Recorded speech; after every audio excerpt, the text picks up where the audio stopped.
So it's nice to meet you. All of us at Root were really excited about this interview, and we're so excited for Fulton Street to open. Thank you. Same here. Yeah. Um, so if you could just begin by telling me how this project came about and how you've been realizing this in Tulsa. Yeah, so it's a long story, but I always say it's one that has had multiple acceleration points just over the span of even the last probably 10 years or so now. I've known I wanted to open a bookstore for a really, really long time. I think it was a matter of when and how. And like I always say, Tulsa just became that place where it allowed me to make that dream a reality. It wasn't easy, but it was a place where I could actually, make it happen. And I always say that Fulton Street is a culmination of a lot of things, a culmination of stories. The mission and vision are shaped by my experience in this country. They're shaped by the experience of my parents, folks I've met. Our mission is twofold. It's about increasing intergenerational literacy and building community. And that's been something that I have allowed to evolve over time. Great. And how about this project coming about during a pandemic? I know you were in your final stages of pulling things together when this hit. So how has that affected the project and you personally? Yeah, I think in more ways than one, and I think probably in more ways than we even know right now. So I will say, um,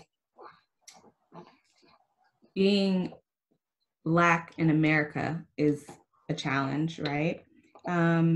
And we're also in the middle of a global pandemic.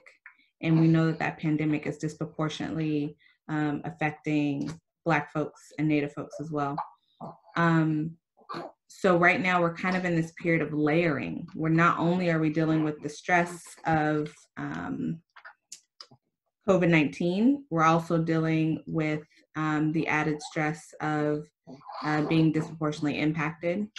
And then you layer on top of that, that we've just had the trauma of witnessing another Black person being killed at the hands of law enforcement while we're on lockdown. Or excuse me, another couple people. We've witnessed the harassment of a Black man in Central Park. Here in Tulsa, we've witnessed on video again, police officers harassing two young Black males for no reason in particular. And so the layering of all of those things impacts and hits us differently, right? So when we talk about the culture of productivity in this country, my productivity is limited when I am in a state of distress, right? And there was a really good saying floating around, and I forget exactly how it went, but it was basically talking about the fact that Black folks are trying to hop on Zoom meetings and be professional and button up and move through the world as if we are okay, while all at the same time having to bite back rage and anger and frustration and sadness.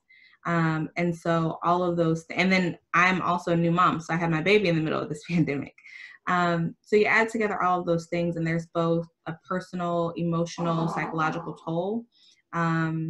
That yes, while it seems personal, this is also my business, and I'm the one that's getting it up and running. So those things definitely have impacted my ability to throw my full self at this project right now. And we don't often talk about that tax that Black people have to pay, right? I'll also say the other ways that specifically Fulton Street has been impacted during this time, we had to push back our opening just a little bit because we weren't open. Thankfully, we weren't fully operational when the pandemic hit. And so we didn't have to close our doors because they weren't fully open. But what that did mean was we couldn't get our new hires together in training because it was still unsafe to gather. So that just pushed back our timeline a little bit. Silver lining, I will say, is that we're experiencing a moment where a lot of people want to read. They want to read about race. They want to read about racism. They want to read about anti-racism. They want to read about the history of this country. And so I, in the past couple weeks, have been trying to handle sales that were unexpected just because people are wanting to read. And for the moment, we'll see if this is a trend or a fad, but people are also interested in supporting Black authors and Black-owned bookstores. And so that's, you know, kind of been an uptick in book sales before we're fully open. So I've just kind of been flexible and rose to the occasion in that sense and tried to get people the books and things that they're looking for. And I certainly hope that's not a trend. You just launched your Ally box, and I'll go ahead and jump ahead to that question. I was going to ask about that. But for those watching who may not know about allyship, could you just, how would you briefly describe an ally and how can people help out? Yeah, I don't think an ally is something that I alone get to define. I also think it's something that we have seen change over the course of time. What I will say is being an ally provides an opportunity for those folks to listen and to follow the lead of the communities that they are attempting to support or attempting to work alongside. The Ally Box was born in the middle of all of this, born because of all of this, I should say, because for a long time, and let me rewind a little bit. Our mission is about literacy. My target audience, or my target and my goal, is really creating a space for people who haven't had that space specifically here in Tulsa before. So I'm centering and catering to Black, Indigenous, people of color, marginalized communities. The Ally Box is a little bit different in that it is for mainly white folks who are looking at what's happening and realize something's not right. Maybe this is systemic. I want to learn more, and I want to be a better ally or friend to those communities and figure out how I can do something.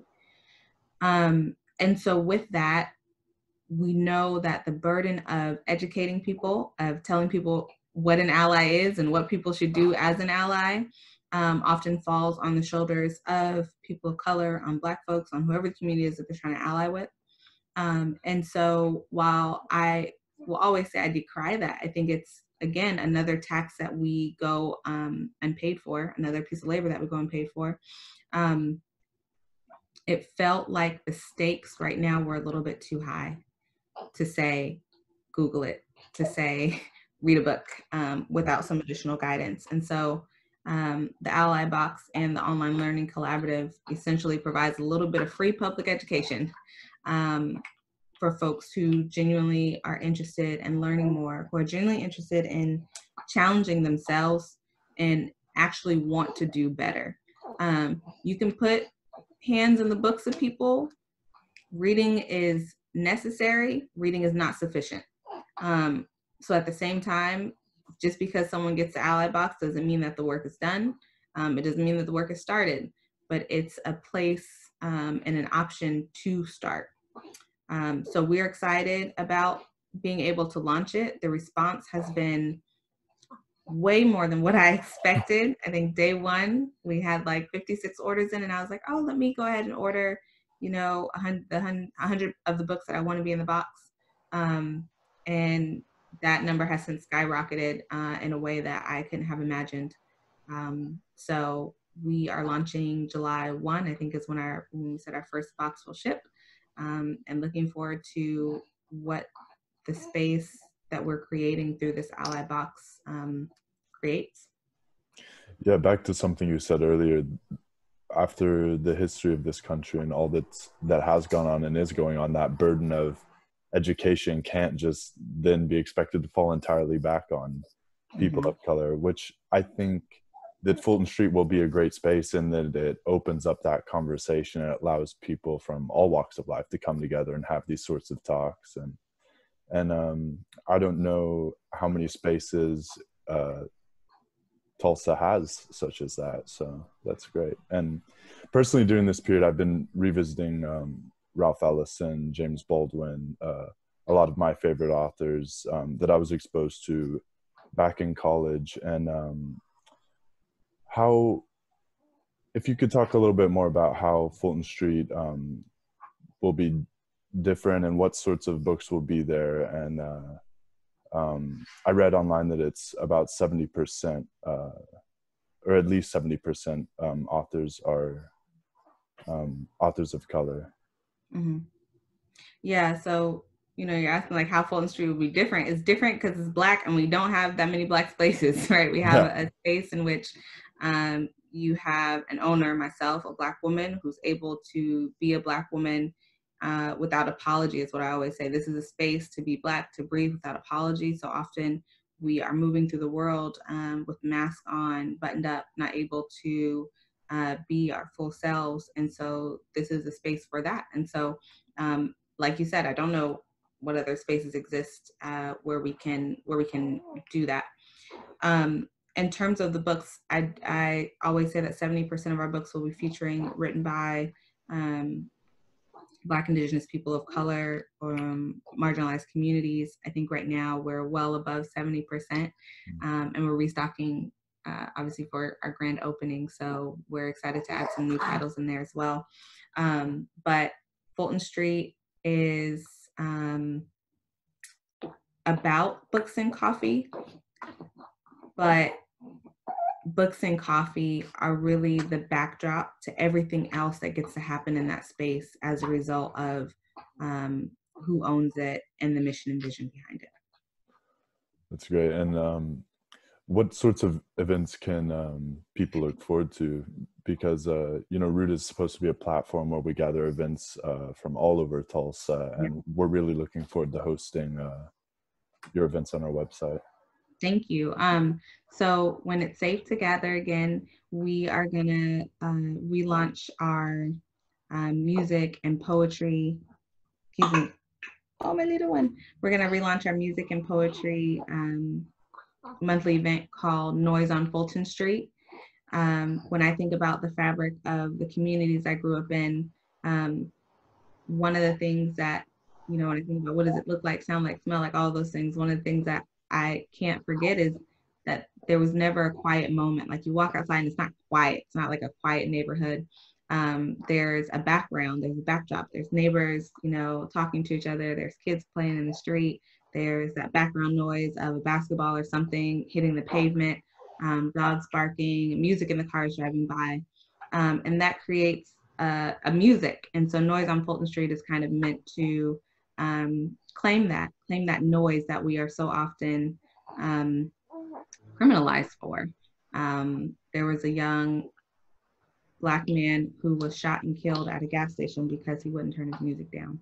And so we're turning the noise up and creating an opportunity for people to come and enjoy that every single month. We had one before the pandemic. It's on our Facebook channel. It's beautiful if you ever have time to catch it. So Noise on Fulton Street is one event that people can expect.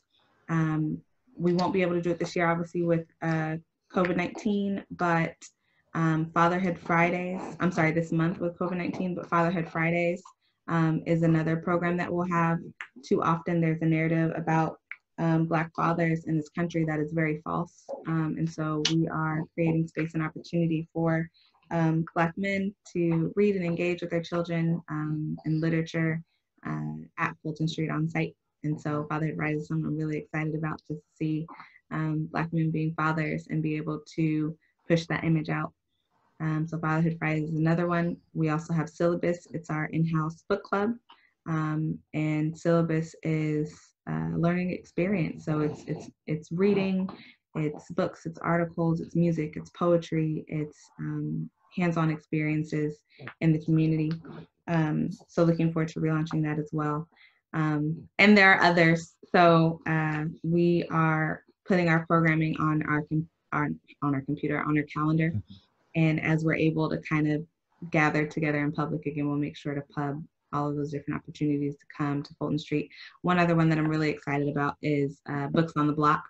And so getting books into community, claiming space, whether it's a corner, whether it's a park, and just creating opportunities, rich opportunities for community building, for reading, cross generations, grandmas, uncles, aunts, all the things.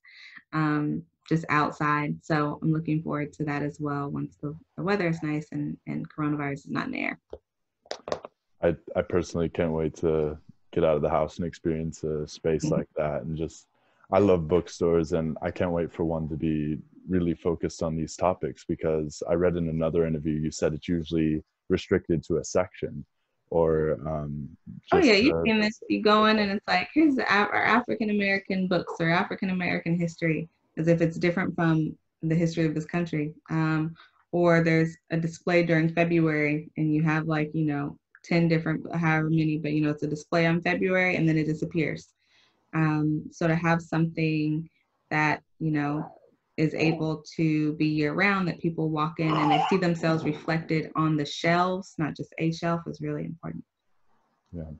And my last question, something I've been asking everybody who takes part in At a Distance, is what do you miss most about Tulsa during this pandemic, during this period? What are you excited to get out and experience when all this is over? I have enjoyed being at home, but I will say I miss hugs. It took me a while to get there, but I miss hugs. I miss the smallness of Tulsa, in the sense that you're out and you always see someone that you know. There's rarely a time when you're out and you don't run into someone you know.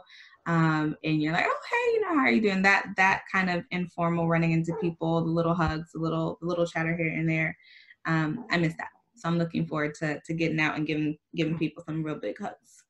That's wonderful. So thank you so much for taking the time to talk with us. And we're really looking forward to visit your bookshop. And anything else you want to add? Or? No, follow us on Instagram and Facebook at Fulton Street 918. Our grand opening is July 3rd. Please come at 11 a.m. Please come visit us. And even if you don't make it on the 3rd, we look forward to seeing folks at some point this year. Yeah, everybody go out, buy an Ally box, give them a follow. And thank you very Thank much. you. I appreciate it. Take care. You too. Bye. Bye.